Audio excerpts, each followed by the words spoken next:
Demonetisation के बाद काफी खबरें मीडिया में आई, कुछ सही, कुछ गलत, कुछ बढ़ा चढ़ाकर पेश की हुई। उनमें से एक थी पॉलिटिकल पार्टी का टैक्स एग्जम्पशन, पॉलिटिकल पार्टीज को मिलने वाली टैक्स में छूट।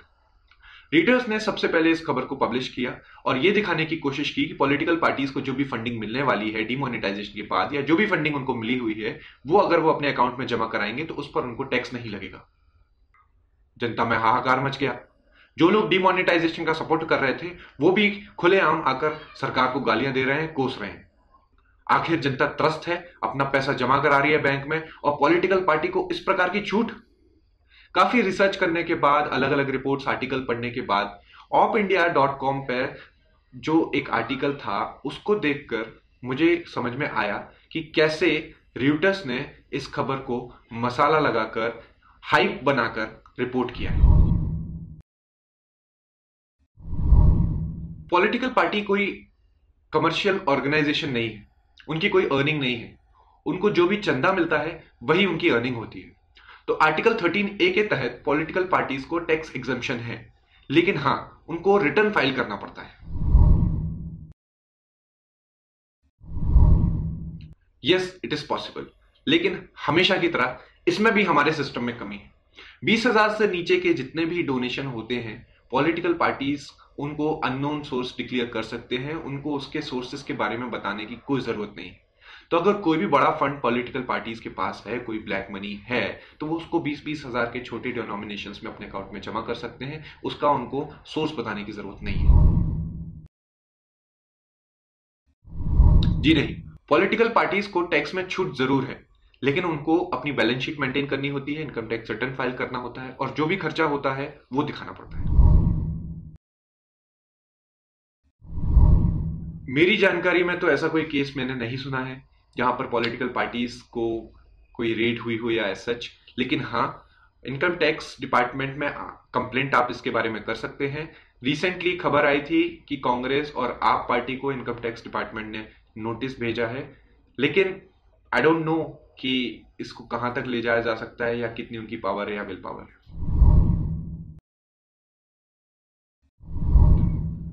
ज्यादातर पार्टी आरटीआई में आने के खिलाफ हैं, लेकिन सीआईसी के एक्ट के तहत उनको आरटीआई में आना जरूरी है। आप आरटीआई फाइल करके उनकी बैलेंस शीट, उनके इनकम, उनके एक्सपेंसेस के बारे में पता लगा सकते हैं। लेकिन क्योंकि the matter is currently under sub जुडिस, court में केस चालू है और अभी तक इसका कोई जजमेंट नहीं आया है, तो you may not get the proper response.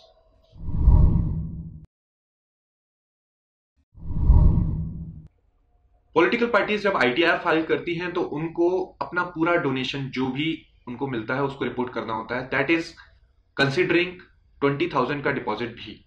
लेकिन जब वो इलेक्शन कमीशन में अपना फाइल करते हैं इनकम के बारे में, तो उस टाइम पे उनको 20,000 से नीचे के सोर्सेज नहीं बताने पड़ते हैं और उसके बारे में रिपोर्ट भी नहीं करना पड़ता है। तो yes, there will be a difference between election commission की रिपोर्ट एंड आईटीआर की रिपोर्ट।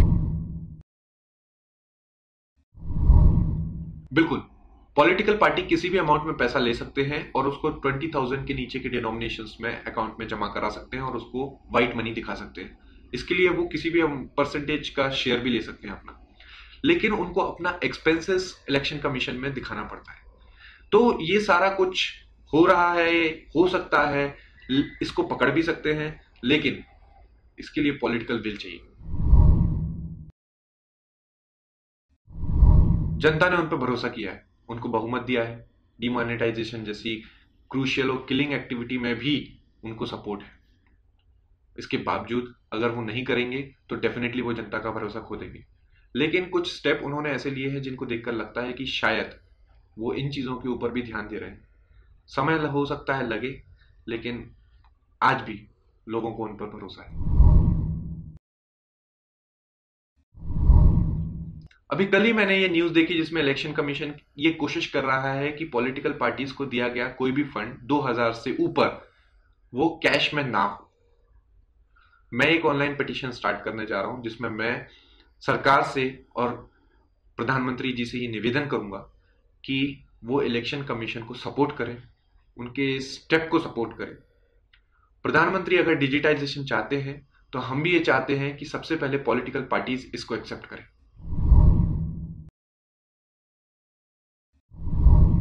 तो ये तो थे कुछ सवाल जवाब जो कि पॉलिटिकल पार्टीज को टैक्स से छूट मिली है या नहीं इसके बारे में।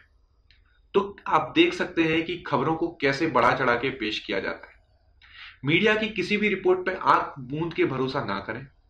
पॉलिटिकल पार्टीज के स्पोक पर्सन या किसी भी पॉलिटिकल पार्टी के मेंबर का कोई भी भाषण या बयान, उस पर भी आंख मूंद के भरोसा ना करें।